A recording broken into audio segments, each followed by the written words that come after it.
Okay, this video is in response to Daddy rolled a 1. Let's take a look at chainmail. To say that chainmail had no influence upon the clerics is a little bit off. Definitely, you see here a definition of Turkpole as being a type of medium horse, but that's not the part that's most interesting. So let's get down here to 16. Store characteristics are optional. If you scroll down a little bit, you see Saracens. Let's go to religious orders and knighthood first. Such troops will never surrender, and when morale results call for such, they will fight normally. They receive +1 on all morale dice due to their elite nature. Above them, you see Saracens. All Saracen footmen are light troops, a high percentage armed with short bows. Saracen cavalry predominantly light, elite units medium. They take no prisoners from religious orders of knighthood. And here we see the definition, right? Templars and Hospitalier, hospitaliers. Those two religious orders in particular had different reputations in the Crusade era. The Saracens, we're going to see those again. These things are going to be reskinned in later editions. Let's look at War of the Wizards. So War of the Wizards, copyright 1975 by M.A.R. Barker, not to be confused with the wargamer Phil Barker over in Britain. But M.A.R. Barker ran a campaign called Tecumel that he had developed throughout his lifetime. And after the publication of Dungeons and Dragons, Tecumel integrated the D&D rules. Arneson actually played in M.A.R. Barker's campaign for Tecumel. But what's interesting is before Tecumel was published by TSR, you see War of Wizards. And War of Wizards, with copyright in 1975, says that Bill Hoyt um, suggested bringing this forward as a game for other people. And here you see a forward by Gary Gygax. He often wrote forwards in the early days. This forward is from 1 May 1975. So February 1974 was the official publication date of original D&D. This comes a year later, and War of Wizards is a 59-page document. Now, just put a bookmark in the back of your mind that this came before Tecumel, but really it was probably developed concurrently with. And what you see in War of Wizards is that there are two different classes represented here. There is a magic user class, for lack of a better term, and there are also priests that can cast spells. The most interesting thing, and none of you will have a copy of this, right? I bought a copy off of eBay. This is my scan of it. So please, you know, keep in mind that this is not, I'm sharing this for purposes of fair use, which is, comparison, criticism, scholarship, etc. If you look through these spells, you'll see some magic user spells that show up later. But you see a paralysis spell, you see a putrefaction spell, which can be removed with a curse. This is very much like the mummy rot that we see later. Magic user sleep spell. You see priests and sorcerers also have some spells that they share in common.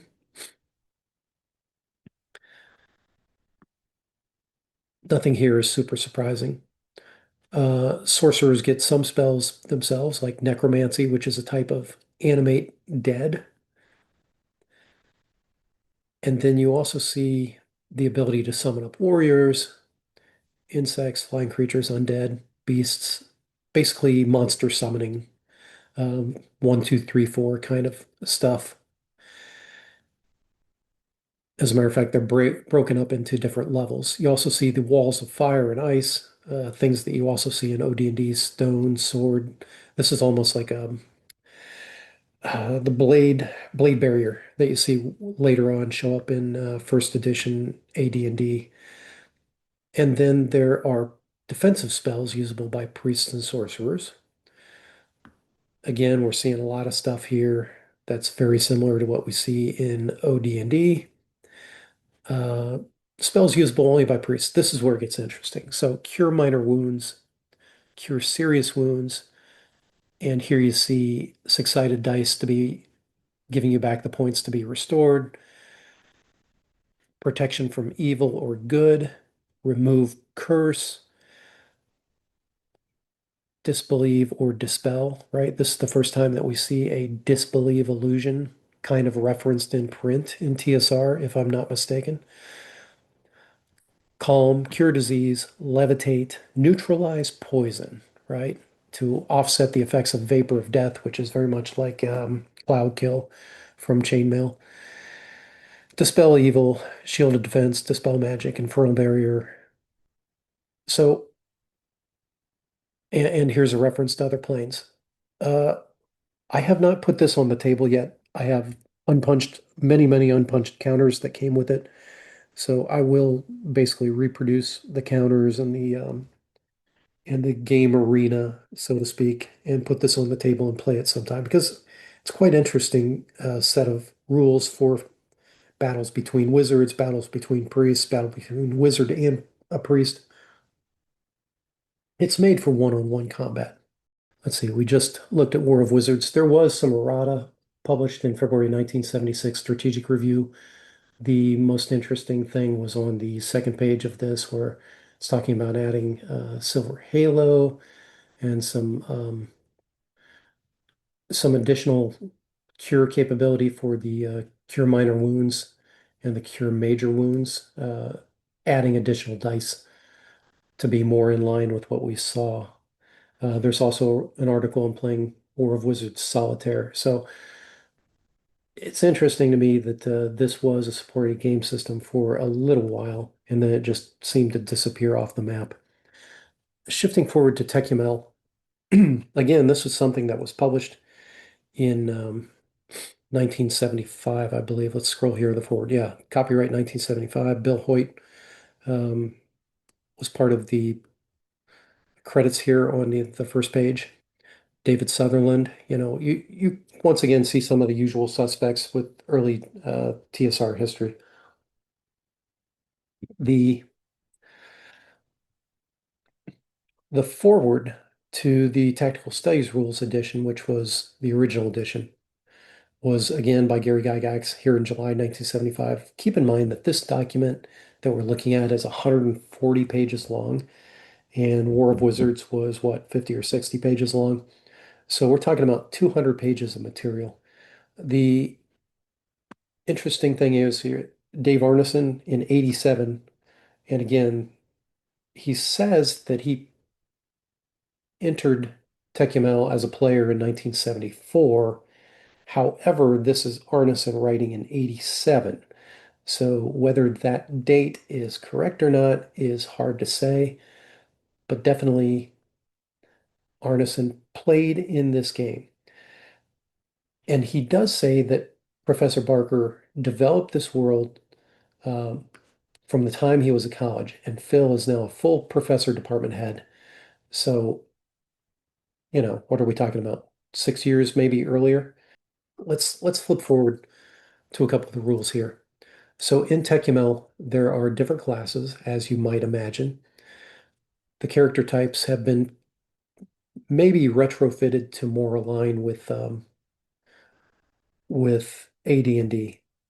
The interesting part of this is that you see the comeliness stat as early as this. You see psychic ability, which this 75 is the same year that I think the Greyhawk supplement comes out. Or was it Eldritch Wizardry that added psionics? But anyway, it's quite possible that psionics originated here in Techumel and made its way through the Twin Cities groups and into the larger OD&D history. You also see a skill system here, which is cool. And then what's happened is that the professional skills for warriors, priests, and magic users. So the priest not only gets the ability to do some of these innate abilities, which are very much like spells, but if you look at the priestly skills here on page 18, they include numerous spells now, right? So cure serious wounds, control person, remove curse, revivify. And then there are some potentials for bonus spells as well. The and again, you're seeing a lot of the same spells here that we saw in War of Wizards. So like Vapor of Death, right? So this is Cloud Kill kind of thing. But let's get further into this. So combat is a little bit different. Armor classes are a little bit different. I don't want to turn this into a discussion about Techimal, but I would say that the entire thing is fascinating to read. Ignore all the monsters because they've got the crazy linguistic. They're very imaginative. It's very much a system that has a great deal of reliance on MAR Barker's philology and linguistics. Double damage on a 20. The morale check that's in here is probably the most interesting that I've seen. It's still a 2d6 morale check system, but it's linked to the hit dice of the monsters. So this is something I think could be backported into any OD&D retro clone and function very well. And as he says, there are some monsters that just absolutely don't ever have to check morale. If you look at the very bottom here, it says that there is the ability to the bottom. I need to go to the next page.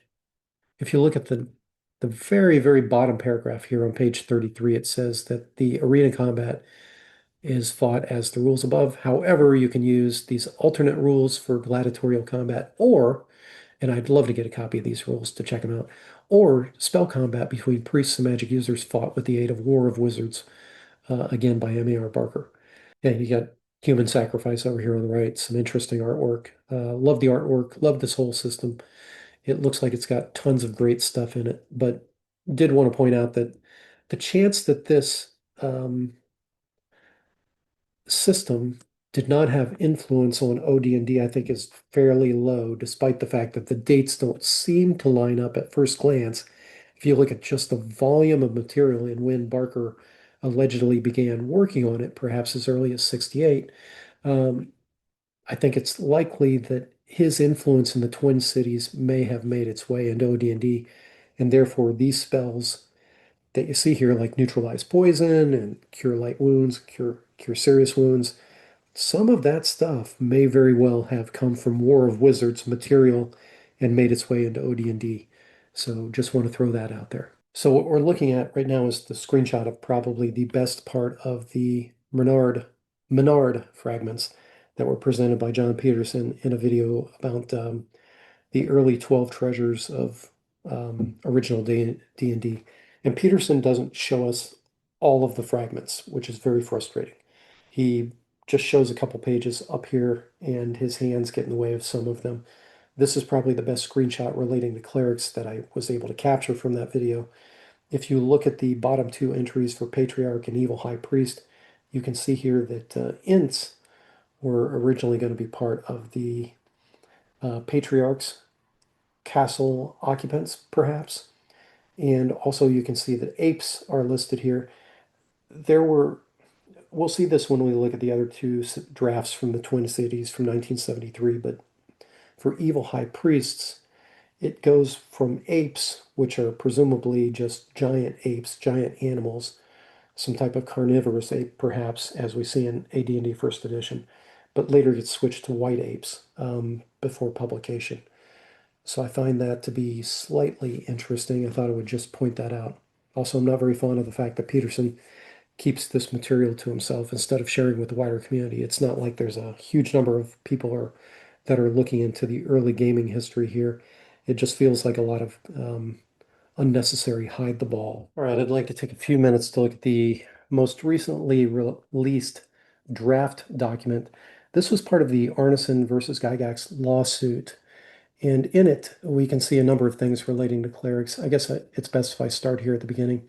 There is a handwritten set of tables relating to demons. I'm just going to just throw this out there that these don't show up until later supplements to OD&Ds. So even though this stuff was very well under development in 1973, it didn't make it into the original three little brown books that made up the initial release of original Dungeons and Dragons. There's some handwritten stuff here that I have translated. I'm not going to delve into this too deeply. Some of this handwriting is hard to read, but yeah, here you see interesting stuff about mummies. So the mummy attack and mummy rot stuff wasn't quite there yet, perhaps. Lich is actually listed here, which never showed up as an official monster in OD&D. It's just fascinating to read this stuff. I could easily go off in the weeds if I don't keep moving on. Okay, here's a different introduction to the rules. Again, here you see required equipment on the bottom of the page on the right is definitely Chainmail Rules by Guide on Games. Latest edition recommended is in pencil. So outdoor survival and chainmail are right there as equipment that you need, uh, not just recommended equipment, but necessary equipment. And this particular rule set goes into how the fantasy versus fantasy combat, well, we'll see it when we get to it. I'm trying not to go too far off the rails and keep this limited to clerics, but once I get down to the weeds, it's hard not to go elsewhere. So here is where we see on the right-hand side that clerics originally had different titles um, that went back to like French, right? So instead of bishop, they had cure. Instead of lama, they had abbe, and patriarch still there, right? So they've changed the original level titles. Cunning. So cunning was an attribute that preceded wisdom. So that's what you see me put in Dragons Beyond. You'll also notice that experience points are called EP, and we'll see this show up again in the cleric description for first edition AD&D in the player's handbook. Experience points abbreviated EP actually makes it all the way to 1978, 79 when the player's handbook comes out. Again, looking back here at the original level titles, these haven't been crossed out yet, so you can see that it was acolyte, friar, village priest, priest, vicar, cure, abbe, and patriarch. And their fighting capability was listed here. Again, no spells at first level. So support and upkeep. When we're talking about non-real magic users and clerics, so at this point in the game, they recognized that there were going to be faction leaders, some of them led by players, but some of them led by non-real persons, as they call it, or NPCs, as we know it better. And in the case of real players who are supporting non-real magic users and clerics, the real players were paying the NPCs 10% to the abbe or patriarch in their territory. So here we see the description of cleric. When a cleric opts to build his own castle or monastery, as it says here in written form, they receive help from above, in other words, divine assistance. But it basically says that it's based on, and here it skips a page, right? They've inserted this page into the lawsuit in the wrong order, but here it says picks up with construction insofar as he actually spends the GPs. Thus, if he spends 50,000 GPs on a castle and he has this amount himself, he will receive no additional help from above. So in this case, the more you can do it on your own with your own means at your disposal, the less help you're going to receive from divine assistance. Whereas by OD&D, it's always a doubling effect. Uh, as a real player, if you're in charge of a territory, you receive tithes at the rate of 2 GP per month, and the surrounding population is similar to that of a baron. And then lastly, they can enlist the services of a body of men who are fanatically loyal. Here's the throwback to the religious orders of chainmail. So whether those men are actually clerics or not that have been enlisted, it's hard to say, but basically they're heavy cavalry and heavy foot. And if he ever switches alignment to become an evil high priest, then those men are no longer loyal to him. Experience points were gained for using cunning in a different rule set, as we are about to see. But yeah, we don't see those rules in the um, we don't see those rules in the lawsuit draft from 73. Here I'll touch briefly on the explanation of the 73 lawsuit document and how it explained chainmail, right? Small number of men versus men, it says basically use chainmail. Large numbers, use chainmail mass battles. Men versus fantasy figures, once again, use the mass battle table. But when you do fantasy versus fantasy, where there was a matrix, they said this is where things really broke down. And that's why we created the alternate system with that D20. So it was only in the case of fantasy versus fantasy, which would be hero and above, hero, superhero, wizard, um, those levels are when you would flip to using the D20 system instead of using D20 for everything. In all other cases, you're using chainmail. And here we see the alternate system um, stated. There was also a death save. Here we see it in the 73 lawsuit in a different form than what we see in First Fantasy Campaign. In First Fantasy Campaign, the death save was limited to warriors, aka fighting men. But here we see that this death save gets converted into basically an armor class bonus that is tacked on to all of the classes. Okay, here we see monsters, matrix, castles. Here we see the castle table again stated. Yeah, heroes, superheroes, ints, and hippogriffs. This looks very much like the Bernard fragments. Troll vampires, apes, which are presumably just giant apes. And it also says evil priests are always hostile. Clerics, including evil high priests, will ask 10% of passerbys. So once again, we see this tithing concept. Flipping down here are the rules for baronies. It's possible to have multiple investments in your domain, and clerics could invest in domains as well. That was much clearer in the Beyond This Point Be Dragons Dulan manuscript. So the cleric spells will often follow the magic user spells, and they refer back to them. But the ones that are unique to clerics are either functions that are what we would consider, a typical function of a priest, even through this day, or they were miracles that were very much well known in biblical literature, like the ability to heal the sick or cure an injury. Blessings, of course, are a function that we see typically today. Dispel evil, aka some type of exorcism. Commune with higher plane, right? The ability to receive divine revelation as an individual. Clerics versus undead. So now I'll touch on this subject. Daddy rolled a one is 100% correct that the vampire Fant getting somewhat out of control is what led to the introduction of the Van Helsing element of the ability to turn the undead. But you'll see you'll see in the equipment list the holy symbol. You'll see in OD&D Gygax referring to the crucifix, and you'll even see that in FFC when you look at Slavic vampires. So it seems like the turning ability started as anybody could do it and then became something that was specialized to the holy men, aka the clerics, since they were an independent class.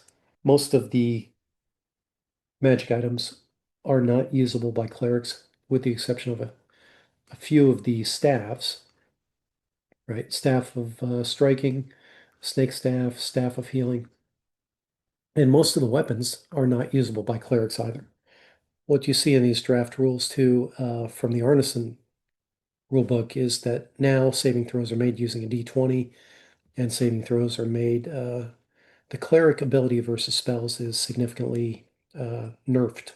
Here you see the clerical staffs are trying to be bunched together, right? They're moving the staff of healing, snake staff, and staff of striking all together, so it's easier to refer to. When it comes to scrolls, in this rule set, the same as in Beyond This Point Be Dragons. Let me see if I can find scrolls here. Ah, scrolls. Only magic users will be found, only magic user spells will be found on scrolls, and only magic users may employ them, right? So again, this is very different than what we see later in D&D. Monsters, it always is interesting that skeletons and zombies are motivated by magic users and clerics, evil clerics. However, we don't see the animate dead spell or an evil high priest ability to control or animate dead. So it's implied by these rules, but not explicitly spelled out, which is again something that's frustrating when you look back at them. Beyond This Point Be Dragons was a 1973 draft rule set. It is available from DH Boggs' Patreon for a couple of bucks. I highly encourage you to go get it. This is being presented here for the purposes of criticism, scholarship, etc. And so I think this falls under fair use. I'm going to flip through it fairly quickly, so try not to give you the whole thing, but you can get it from Boggs. Go get it. It's sometimes called the Daloon manuscript, and he and John Peterson, went back and forth. So clerics right up front here. They use clerical spells and cunning to stay alive, may not use edged weapons, usually dressed in long flowing robes with the symbol of their monastery or order, right? Religious orders of knighthood, somewhere in prominence. They're skilled in medical practices and spiritual matters. So this trope of the cleric as the healer, it goes back to this 73 draft at least. And definitely it goes back before that. They have high resistance to magic. As a matter of fact, you'll see in the saving tables, they become invulnerable to spells at a certain point because the spiritual plane is stronger than the phantasmal plane. Their object is to work through the monastery or order, and therefore gold is only important to them as a tribute to, the non-real players or players over them, or a tithe to themselves, right? Bishops and lamas head monasteries, and their order is headed by a patriarch or evil high priest. Their adventures are more on the order of quests. And yeah, let's scroll forward here. Nothing to talk about here. Cunning, again, that's primary requisite of clerics. That's a wisdom stand-in. Experience points. So clerics do get experience points for using cunning to defeat monsters. If killed by a cleric, full points are awarded only if the monster was hostile to his division. Division means alignment. Or if an extraordinary cunning was used by the player to bring about its destruction. Otherwise, the level of monster is only to be divided by the level of cleric. Um, I think there are points also for casting spells if they're in danger. And for some reason, I'm not seeing that here. Oh, yeah, here it is. It's actually in the middle of the paragraph above. So for magic users and clerics, points acquired by casting spells, counting 100 points for level 1 spells, 200 points for level 2, etc., and dividing by the level of the player. There can be up to a 50% bonus for casting in times of peril. They can also score at operate at the referee's option for using a prime requisite in tense situations. So cunning in tense situations. So that's a different take on the cleric, isn't it? Relatives, loyalty, support, and upkeep. Non-real players will be given a flat percentage of treasure. So if you're a player and your faction head is a non-real player being run by the referee, then you're going to pay 10% to their monastery or order as a minimum for their service. So it looks like clerics report up to somebody higher in the order and they have to tithe upward. And of course, it says if real players who become retainers receive whatever they bargain for if they are serving another real player, right? So if a real cleric, I'm sorry, if a real person is running a high level cleric and you are subordinate and you're a real player, then you negotiate what that tithe is actually going to be. But if you're reporting up to an NPC, then it's 10%. I find that to be interesting that faction play is much better embedded and explained in these rules than we see later. This is all dungeon stuff, freshness of world. Skip this, setting the stage. Baronies. So clerics do not establish baronies, but the prime goal of the cleric is to belong to a monastery or an order, right? Religious order of knighthood. They don't live alone. However, These orders can establish a religious territory. So basically, it's the same idea of a ecclesiastical order living side by side with the secular order, right? You're a part of the world and you have a physical geographic territory that you're responsible for, but you are not directly administering law and order, and your focus as a cleric is more on um, the things that promote your deity and your worldview. Anyway, you can invest in outside interest, but only as a group. In that case, the monies are put in a general group pot controlled by the running cleric and any assistants he may designate. Again, we're seeing factions with a real player running the faction and even having subordinate players as part of that. And then below, we see some of the investment areas. So you can set up a brewery uh, if you have a monastery, right? Always possible. Castles over here, we see that clerics, including evil high priests, demand 10% of passerby's wealth as a tithe to their monastery or order. So it's very explicit here that monasteries and orders are different things. If no payment is possible, you get sent on a quest. Evil high priests, however, are always going to try and murder you. It seems like almost always going to try to murder you. Here we go. Prime requisite down here on the bottom. It's called EP instead of experience points. So there's where that abbreviation came from. The original cleric level titles do include the llama in the 73 draft here. So I think beyond this point, be dragons actually copied from the Arneson v. Gygax lawsuit. It may have been concurrently developed, but there are definitely some things that look like they were later developed. Hard to pin down the timeline. Saving throws. So saving throws at the bottom of page 8 on the right, we see the lower rightmost entry for clerics, level 7 through 9. Clerics saving throws versus spells is actually a dash, meaning they no longer have to make that saving throw. It's automatic. You also see that notation, use 3 dice. That's because this saving throw table uses 3d6, uh, which has a very different distribution than just rolling d20 linear distribution. Turning table versus undead on the upper left. Castle encounters. Where are the castle encounters? Ah, here we go. Castle encounters on page 11. You see Evil High Priest has apes here, not white apes at this point. Evil High Priest's always hostile. And yeah, I don't think we have to worry about. Oh, Castle Occupants, page 12. So clerics have the ability to have magic weapons, magic armor, magic shield, potions, or other. They also get a bishop or an evil priest. If you're an evil high priest, you get an evil priest to help you out, and 2 heroes, unless you're found outside of the castle. There are also men that are part of your entourage. Again, I love this draft rule set. It's got a lot of great stuff. I think purify food and water is worth drilling in here. Purify food or water.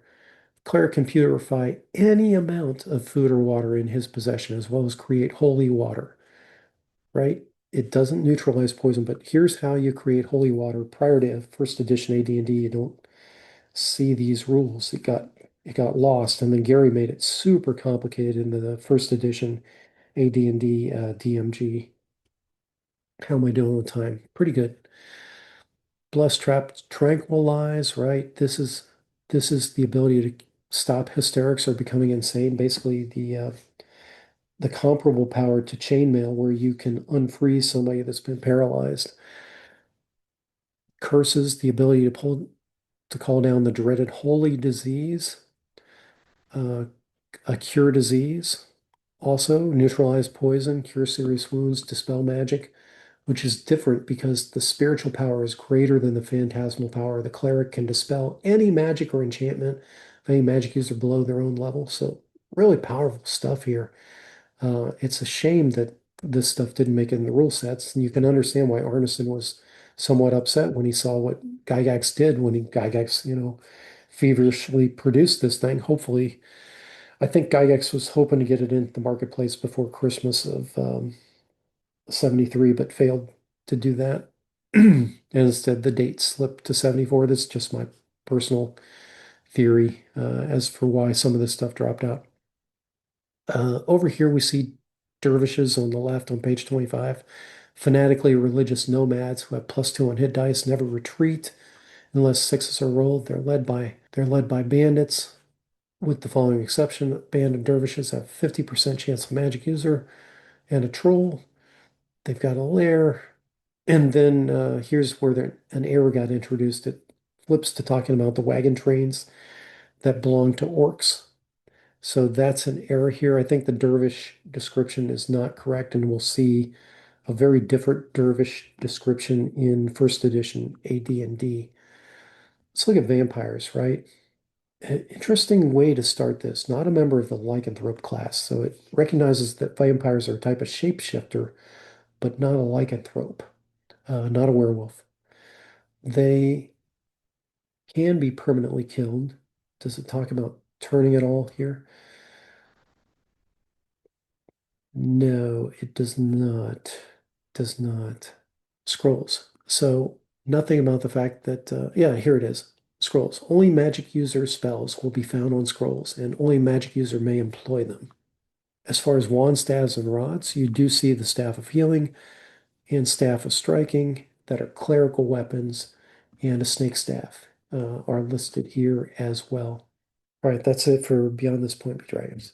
Okay, let's take a look at the Cleric in OD&D itself. This is the set of three little brown books. I'm not going to look at the supplements that came after, although it might be interesting to look at gods, demigods, and heroes just for some um, perspective.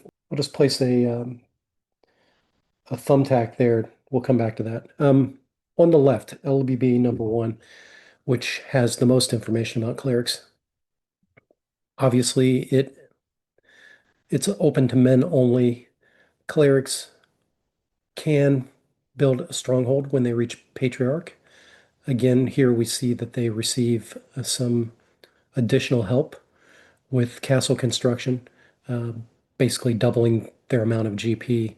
Faithful that show up here, we see Turcupole type show up again. I know Daddy Rolled a One made a reference to that, but I don't think that that was a sly historical reference, but I could be wrong. I'll have to think on that some more. Clerics of seventh level and greater are either law or chaos. So does that imply that clerics up until that point could also be neutral? And so you have clerics of first through sixth, or does that just mean that they don't have to choose a side in law versus chaos until they reach that level? Uh, and that's when the sharp distinction occurs. Once they are above that level, however, if they change alignment, there are penalties, right? They control a territory, they receive tithes. So this is nothing shocking. We've seen the draft materials now. Let's see. This is swapping out wisdom for cunning at this point. When the characters are hiring an NPC who is a cleric, the cleric wants to have a place of worship in which to house themselves. So very weakened reference to faction play, right? If you're a high-level cleric hiring a low-level cleric, you should have already built a place of worship. Here we see the level titles have changed. Again, level titles are repeated here. Spell progression we've talked about. This is spell progression for those levels above those listed. So it is possible to reach an extraordinary level as a cleric. However, your title remains Patriarch. The saving throw for spells and staves is 7 or better on D20, which is still one of the best saves on this table. Three for the magic user is better. So that's interesting that they made the magic user even better at saving versus magic than the cleric, whereas in the draft materials we saw that the cleric may have had better chances. The spells are limited to 5 levels. The ones that are underlined are for the anti-cleric. I don't think the anti-cleric gets fleshed out in enough detail, and so it eventually withers and dies in later editions. Evil clerics don't have the ability to turn. However, they don't have an animate dead spell, yet they are supposed to be one of the motivating factors for the dead. So I think this is a an erroneous or missed opportunity right here in LBB1 for Gary to get it right. Let's look at the um, Purify Food and Water spell. This is an important bellwether, right? So if you look at this spell will make spoiled or poisonous food and water usable. The quantity subject is approximately that which would serve a dozen people. We see later that this gets weakened even more in, I think it's Moldvay basic. They've got the ability to bless. Now we start to see some druidic kind of spells creeping in here, although there are Christian saints that I think could arguably be manifesting this type of miracle. Turn sticks to snakes, right? This is a reference to Moses. Speak with plants again. I don't know that we have anything historic, but many of these spells are very much miracles, right? These are miracles that are being called spells just so that there's consistent language, but in fact, it's a very different mechanism than Vancian magic that's at play here. That's why clerics did not traditionally have to pick, at least when I was playing in the 80s, did not have to pick what their spells were in advance. They prayed for them on the spot. Now, here's an interesting one-off, right? Because Gary says characters who employ spells, that means both, and it comes on the heels of the spells for clerics and even talking about expanding magical research now to clerics in OD&D first edition. It's interesting here. So it almost seems like Gary envisioned that they would have prayer books, ritual books, missals, hymnals, those kinds of things that they would carry about with them. But this gets dropped in later editions as well. Okay, closing LBB 1 and moving on to LBB 2. Let's highlight some of the monsters. Bandits. So if you look here under bandits, if they're led by a cleric, which is interesting in itself, right? Is this like a Friar Tuck kind of thing? And these are Robin's merry men? Perhaps. But underneath here, it says that clerics have the ability to get a miscellaneous weapon, right? As a magical weapon. And it says if it's an edged weapon indicated by the roll, go to wand or staff table and roll again. But if the result is not usable by cleric, then there is no item in this category. I think this is a general rule that should not have been tucked up here underneath bandit, but I can't prove that. And again, if we scroll down here to men, we see dervishes listed as fanatical religious nomads who fight as berserkers, never checking morale with +1 on hit dice, and otherwise as nomads, right? They are led by an 8th to 10th level cleric and are of lawful alignment, right? So these dervishes are lawful. Was there something else? Oh yeah, I wanted to check out vampire while we're in here. Vampire. And I thought it was here where Gary referenced the crucifix. Oh no, it here is. The sight of a cross. He doesn't say crucifix. I think it might have been Arneson in First Fantasy campaign that said crucifix instead of cross. So vampires, I think that's all we're going to talk about here. So the vampire hunter aspect is not really talked up, and it does not really tell you how, like anyone can present garlic or a mirror, right? Or even a holy symbol. The other thing I wanted to highlight was at this point, right? Holy symbol. So remember, wooden cross. Ah, here we go. You've got a wooden cross and a silver cross. So, and a vial of holy water. What was the difference aside from price, which is considerable at first level, between these two different types of crosses. There's nothing really said as to whether one is more effective than the other or whether, one is only effective for a fighting man or magic user while the other one is effective for clerics. It doesn't make that distinction. I think it hints that there was a distinction that got dropped during playtesting and didn't make it in the rules in the fever pitch of them trying to put that stuff together. Okay, lastly, let's look over here at the LBB number three. Once again, castle occupants. Now we see, I mean, we're seeing treants is no longer ints, it's treants. And for evil high priest now, it's no longer apes, it's white apes. Whereas if you look here in monsters, I think right at the very top, animals, right? Maybe it's yeah, it's the very bottom of the monster section. Insects are small, large animals. Category includes giant ants, prehistoric monsters. The armor class can be anything. Um, he's also saying that some of the Barsoomian stuff would fall under this category. Basically, it's left up to the DM. But prior to calling white apes apes, the assumption would be that it's a giant animal because many of the other things in the wilderness encounter tables were just listed like weasel sometimes instead of giant weasel. But the assumption was that all those animals being referenced were not their natural form, but they were rather giant form. What type of, again, this is where the note I think belongs for what to do if a cleric rolls a weapon that's edged, belongs in here.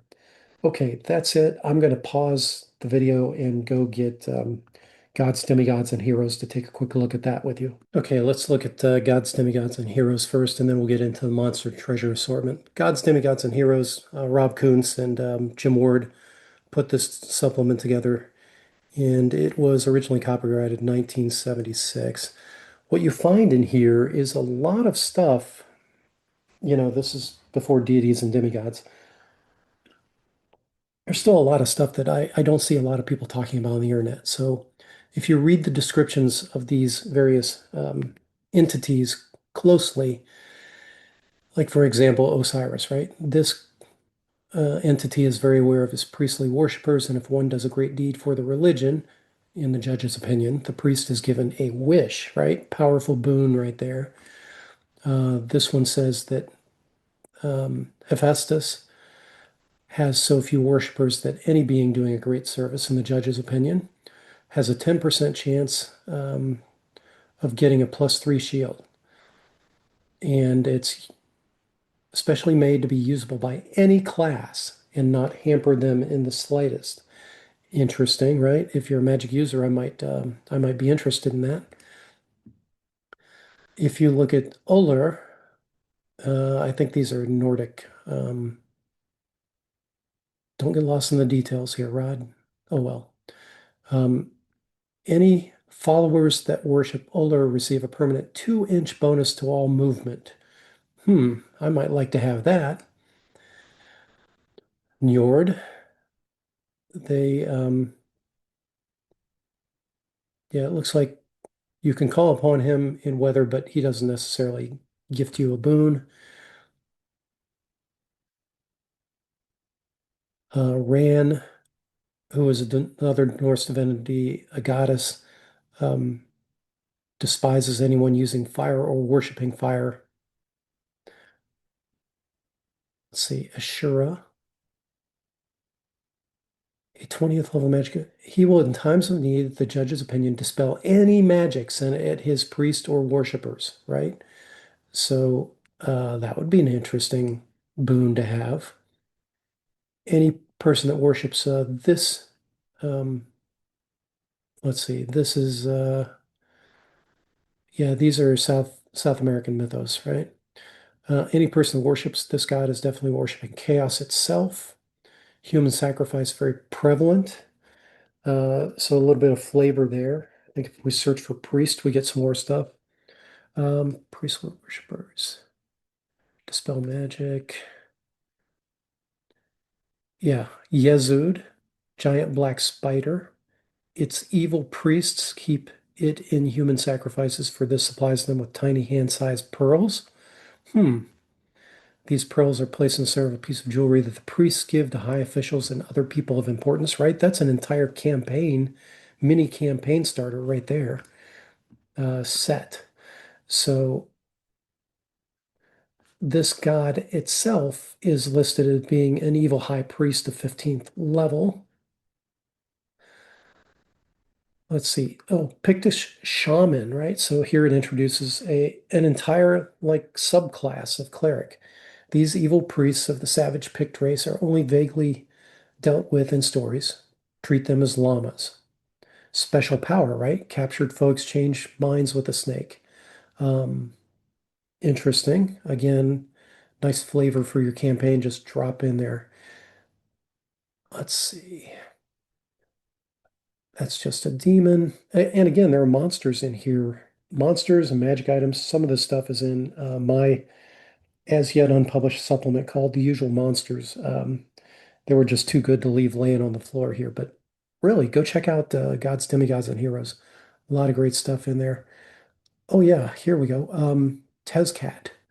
Priests can actually appease this god by offering him an insect plague. So that's, yeah, I'm going to wrap it up talking about gods, demigods, and heroes. Let's talk about monster and treasure assortment. So two of these were published in 77 and one of them in 78. I think Ernie Gygax's son was involved in one of these, if I'm remembering right. I'm doing this off the cuff, right?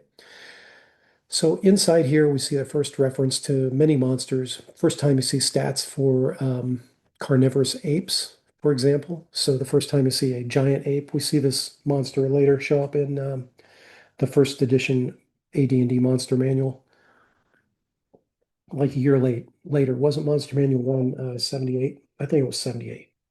Um, But inside this monster and treasure assortment, you get occasionally references to things that weren't out yet, right? There were paladins in one of the OD&D supplements, but here it shows up on a monster table.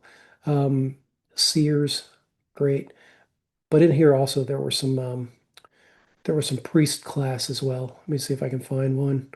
Again, apologies, I'm doing this off the cuff. Oh, here we go. Evil adepts, right? So hidden within these, um, you will occasionally see that the party is going to run across, not only anti-heroes and things like that, they're also going to run across, a shaman.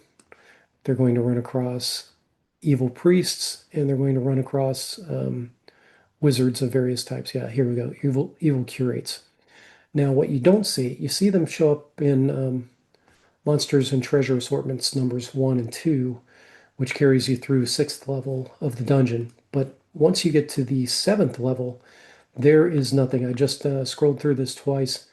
There are no priests, evil or otherwise, in the deeper levels of the dungeon, just really nasty, nasty stuff. Yeah, let's take a look at the green one. So the highest level encounter that you get with evil priests are here on the sixth level of the dungeon. You've got some evil vicars, but there's also evil bishops if I can find them. Patriarchs, right? You're going to run into a patriarch in the fifth level of the dungeon. That's wild, right? You're going to run into somebody that's a faction leader in the fifth level of the dungeon. Evil curates. Yeah, why can't I find it? There is an evil bishop in here somewhere. I wonder if this is searchable. There, bishop. Ah, here they are. Yep, just use the search button. Fifth level is where I saw them. Evil bishops are right here on the fifth level of the dungeon. And sixth level, yeah, here they are. Sixth level of the dungeon. All right, wrapping this up, and then let's look at First Fantasy campaign. Final note on LBB number 2 from OD&D. This is the one and only time that you see a reference in the original versions to an artifact that is for a cleric, and it's the cleric's crown. Uh, I think some of these were tied into the Tonisporg dungeon. I should probably go back and reread that. But anyway, here it is in OD&D. Now, First Fantasy campaign. I've blown this up because it is super hard to read if you don't blow it up. and I'm just going to go through this page by page, so bear with me here. Ton of great information here too, if you wanted to see how Arneson ran his campaigns through 73, allegedly. This publication was from 1977. I think it's actually copyright. Yeah, here it is. Copyright 1980, but you see Bob Bledsoe's foreword was written in 77. So why there was a 3-year discrepancy, can't explain that to you.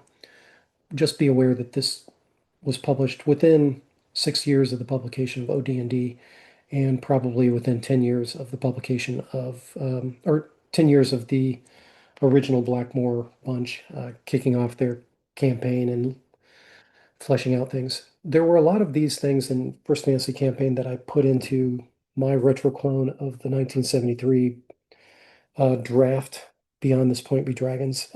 I totally fleshed it out and made it into a retro clone that was usable at the table. And a lot of that stuff came from FFC, but when I was reading FFC, there was a lot of stuff I could not include just for space considerations and time considerations.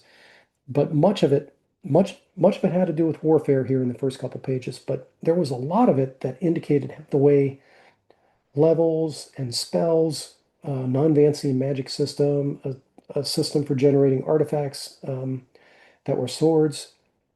All that stuff didn't make it into my Dragons Beyond retro clone, did eventually make it into my other retro clone, which is a reconstruction of the Blackmore play style, right? It's a reimagining reconstruction.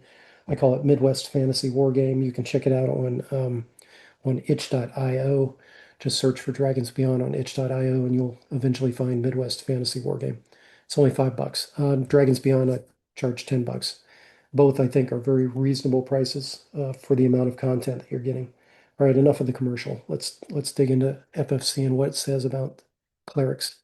So, uh, Daddy Roll 1 went into this in a little bit of details. I want you to take away not Arneson's snarkiness right here, his light-hearted poking fun at religion take it that comes off the page here. Look rather at the underlying facts, the mechanics, right? There's a bishop, there's a church, there are doctrines, there are commentaries. So going back to OD&D and these books, right?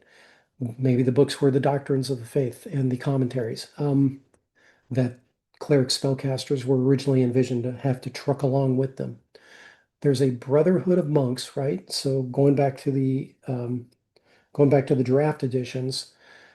draft editions were very good in one of them at distinguishing between religious orders, right? A military order and monasteries, monastic orders.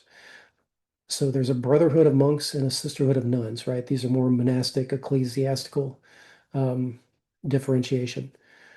There was also the ability to do donations to the church, which we'll see in the experience point section, which Daddy Rolled One didn't talk about.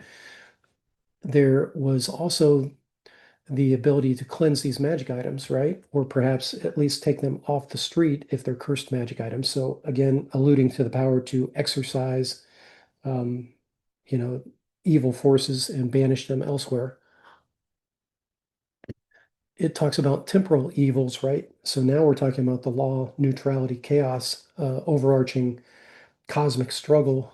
Temporal evils don't infringe upon the spiritual life of the church, which maintains the largest standing army. So, largest standing army. Is this those fanatics that show up? Are those fanatics part of a religious order of knights? It seems like they could be, right? It protects places of worship and associated businesses.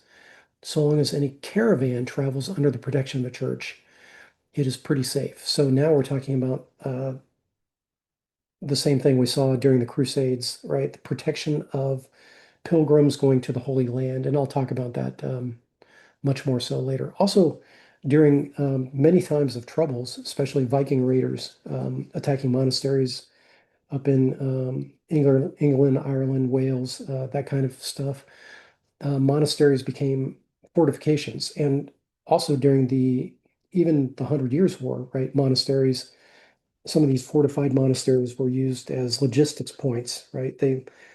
they became a safe place for armies to be able to base some of their stores and have logistical hubs. Okay, what you're looking at on the left-hand side is a set of magic swords that is basically a set of artifacts. And I covered that how to how to create these in Midwest Fantasy Wargame.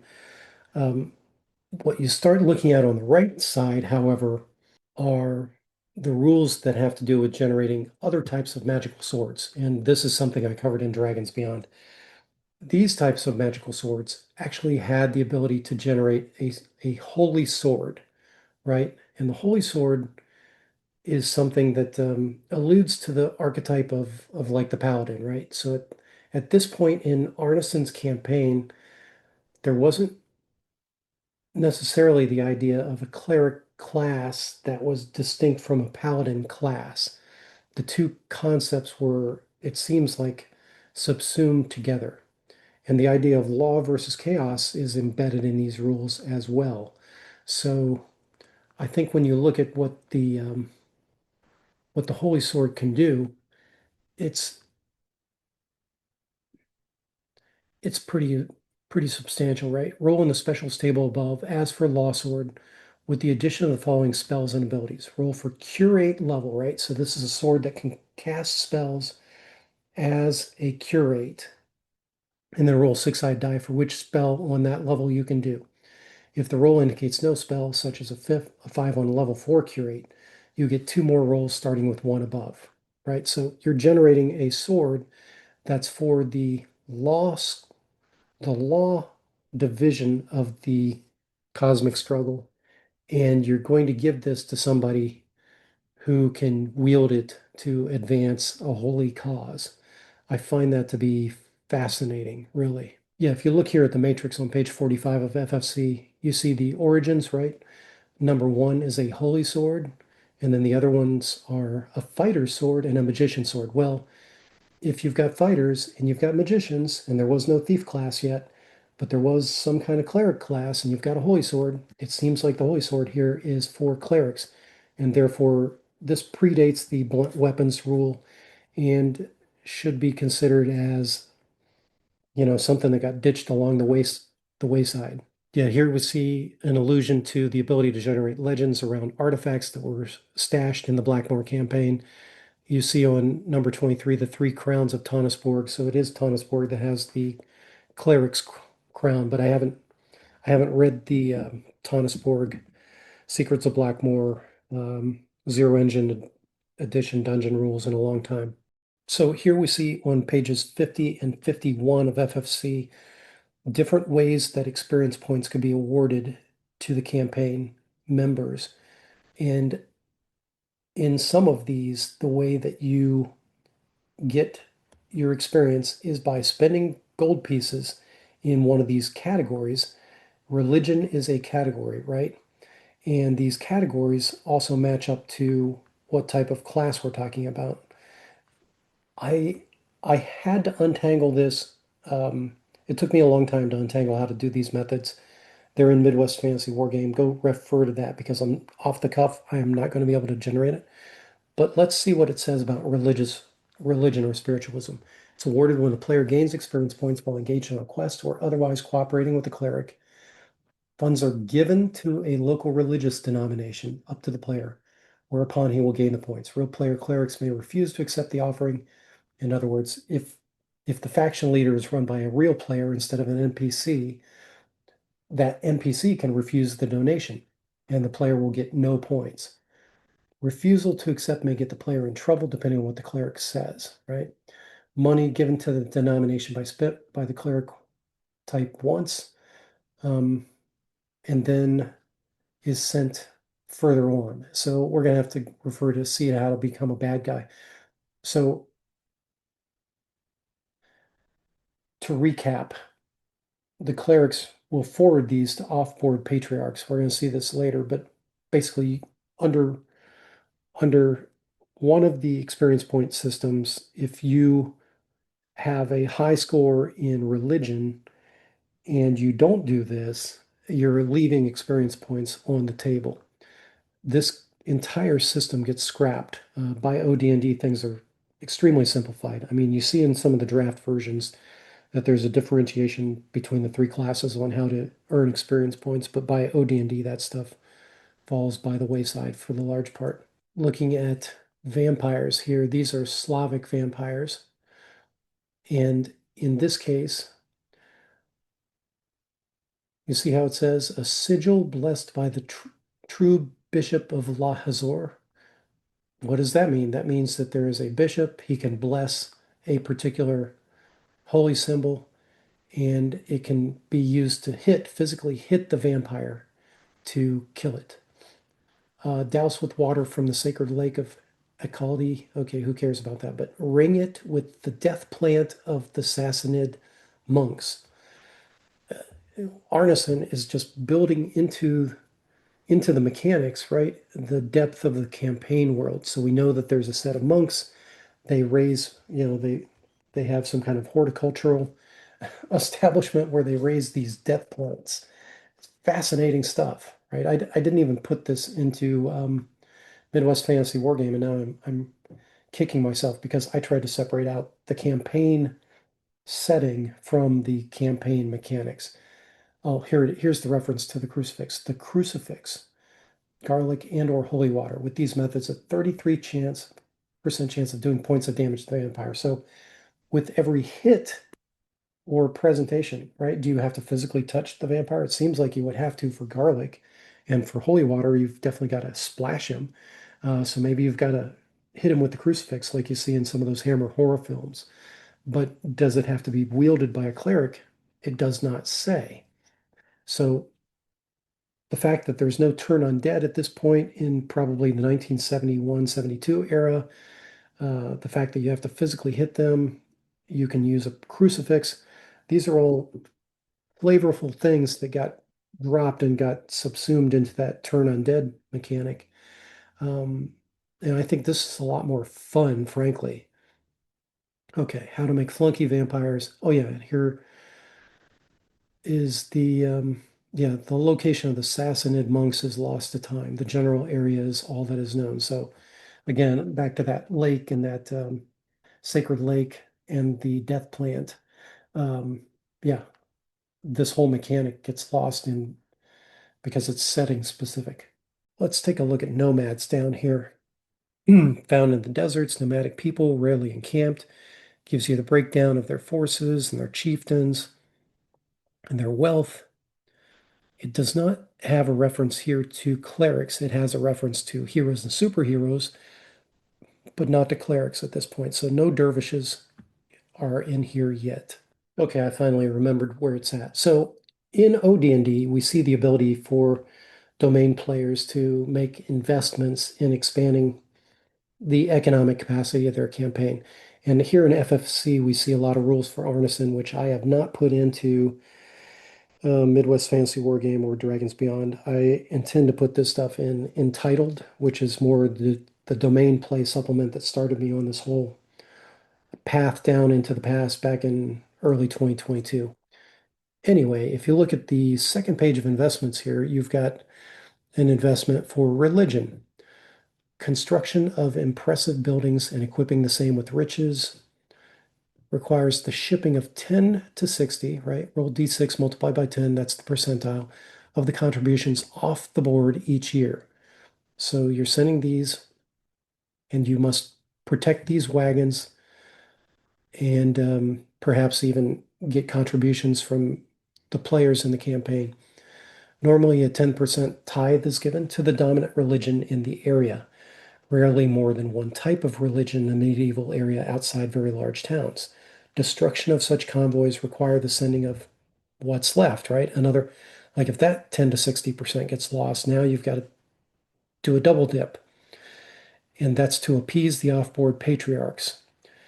This is repeated until one of the convoys makes it, or the church is busted, right? So if you don't have sufficient cash or it doesn't make it to the off-board patriarchs, then there are problems, right? Should the players give up on the convoys, all law characters in the area go down 2 levels, and paladins go down 3, while clerics will be reduced 4 levels. Interesting. I had forgotten that it referred to paladins here. So here we see a paladin differentiated from a cleric in FFC. Is this perhaps an anachronism that got introduced later when Arneson was trying to remember stuff? Or was it the way he always intended it to function? Don't know. Destroyed religious establishments must be immediately rebuilt by law forces. So again, if during player on player or player versus non-player character campaigns where your religious monasteries or temples, cathedrals, etc., get knocked down, if you don't rebuild them, there's a implication that there's some kind of defined penalty that's going to be paid by all of the characters of that alignment in the campaign. Okay, that's it. FFC has so much fascinating stuff. I've got a physical copy now, but I still refer back to this PDF I got long ago. Uh, so much great stuff in here. Read it, internalize it, use it for your campaign.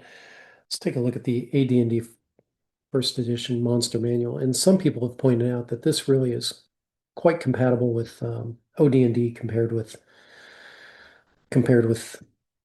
other works, right? Mike Carr wrote the foreword to this in 1977, which means that this was probably the first supplement, and so closest to the OD&D source material. And if we forward here to men, the thing that really catches your eye, once you see it, you can't unsee it, dervishes, right? These guys, as all men, 330 to 300. The alignment, lawful good, right? It also says neutral, but really lawful good. Highly religious nomads encountered in desert steppes and plains areas. And it talks about the clerics that lead them. The leader has assistant clerics, a personal bodyguard, right? Does this remind you of something? Here's what the forces look like: medium warhorse, chainmail, shield. Due to their fanatical nature, they add +1 to their hit probability and damage dice, never check morale in combat. And then nomads are a little bit different, right? But but yeah, we get the dervish in this one. What we also get in AD&D First Edition is the pilgrim. What are pilgrims? They are simply groups of individuals on their way to visit some place which is holy or unholy. Thus, they're found nearly everywhere. The group of pilgrims, you're going to get clerics. As far as alignment, what alignment are they? See below. And there's also potential for monks, so this kind of spans the group, but here are the alignment percentage, right? A good chunk of them are lawful good. Next most likely probability is chaotic good or lawful evil. Probably a foot. They carry a bunch of treasure. They might be carrying a religious artifact, carefully hidden, well guarded by traps and magic devices, right? So this is something that drops out of other editions. I think it's an important addition that again harkens back. So these pilgrims on their way to the Holy Land or a holy site, Jerusalem, might run into their counterparts that are also lawful good, but are really Saracens, just called dervishes here, right, to avoid tripping on people's sensibilities. But this all harkens back to, and there are clerics accompanying, and the clerics might have fanatical men with them, right? So does this all sound familiar? It should, because it's second edition chainmail. It's just holy orders and Saracens with some pilgrims thrown in. So there is a link to chainmail here that I see. Let's take a look at the AD&D First Edition Player's Handbook, which I think this came out in 78. Let's go back to front here. Yeah, 78 by TSR. The Cleric. There's quite a lot of description here, isn't there? As mentioned before, this is the one instance where I think I've I've discovered that experience points with the abbreviation EP is still being used in the player's handbook, which refers back to the 73 draft. Later on, we'll see that change to XP. Gygax does say that this class of character bears a certain resemblance to religious orders of knighthood in medieval times. Talks a little bit about turning the undead and gives them the ability to turn demons and devils here. That's a new addition. They can use many magic items, including scrolls at this point, right? Scrolls is new compared to 73 draft. Here's the attraction of the followers. If they build something larger than 2,000 square feet, then they get these followers that are fanatically loyal, serve without pay. That's maybe a new addition or a wrinkle here, provided they don't change deities or alignment.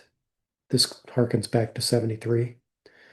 And here we're talking about 2d10 followers, so less followers than we see elsewhere in the rules.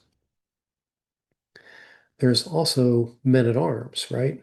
Who are not, I assume, fanatically loyal. And then the ability to construct a religious stronghold that again gives them the ability to build a castle, monastery, abbey, or the like dedicated to the deity. And the construction cost is one half of usual because of divine assistance. They have to clear the territory and they get a monthly revenue from trade, taxation, and tithes, right? So now we've got more than just tithes going on. Okay, looking at homes now. As Daddy Rolled One showed you the description for Cleric, I'm really not going to dwell on that. The spells for magic users are given first in this book. And then when you get to the cleric spells, they're kept together, which is great. The second level cleric spells, so you see an entire list here of 1, 2, 3, 4, 5, 6, 7, 8 spells, whereas in Moldvay Basic, you're only going to see 3 spells, right? You're going to see Bless, Silence, 15-foot radius, and Hold Person. Hold Person, admittedly, is a powerful spell, but it's better to have a lengthier list, I think. It does have the ability here to contaminate food and water for evil clerics. So you don't see evil clerics mentioned in Moldvay, if I'm remembering correctly. I could be remembering that wrong. Let's look at the Purify Food and Water spell here for just a second. This spell will make spoiled or poisoned food and water usable. The quantity affected is that which would serve a dozen people. So Moldvay changes this and nerfs it a bit. Here, there's no restriction on whether those are rations or food that's been freshly prepared, but in Moldvay, that changes. So a brief note here about the discussion of the vampire in Holmes. As you can see from this description, especially looking at the right-hand side, the cross is actually only necessary to be strongly presented. It doesn't say that that's limited to a cleric. Also, it says that all vampires, regardless of the vampire's religious background, right, is going to be affected by the cross, which is sovereign against them. They will not flee these symbols, but it can keep them from their intended victim if interposed between the vampire and its prey. Since there aren't a lot of rules about how to do that, and movement is not very well detailed inside Holmes, this seems to be a bit of a theater of the mind situation. Okay, let's look at Moldvay. And when we look at the prime requisite, right, as Daddy Roll One pointed out, wisdom here finally gives the clerics a bonus on XP and has some use. The thing that changes the most here, the spells here, purify food and water, once again, has been nerfed now. So you can purify 1 ration of food, iron or standard, or 6 skins of water, or enough normal food to feed a dozen people. So very restricted compared with what we saw before. So when we look at the second level spells, it only gives us three of them. As you would expect with a basic set, things are truncated, but still, this is um, phenomenally small list of spells to choose from. Hold Person is a powerful spell, but there should be more in this list.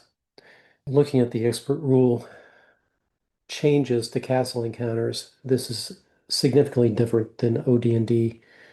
Here you no longer see references to various monsters that might be assisting the Lord or the Patriarch or the wizard that has the castle. It's merely mundane men, and the chances of pursuit, uh, again, they're different.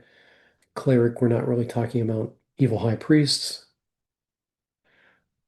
There's no indication that the alignment causes different activity. They're either hostile or friendly or indifferent. Okay, let's knock out one of the easier things, and this is probably the final thing I'll comment on in this video. If you look at Cook Expert, page X7, it's here that we see the reference to why clerics don't get their spells until they have proven themselves. It also, interestingly enough, says you have to be faithful in order to keep your deity pleased. Otherwise, bad things can happen. You might get sent on a quest or be required to convert people, build a church, temple, etc.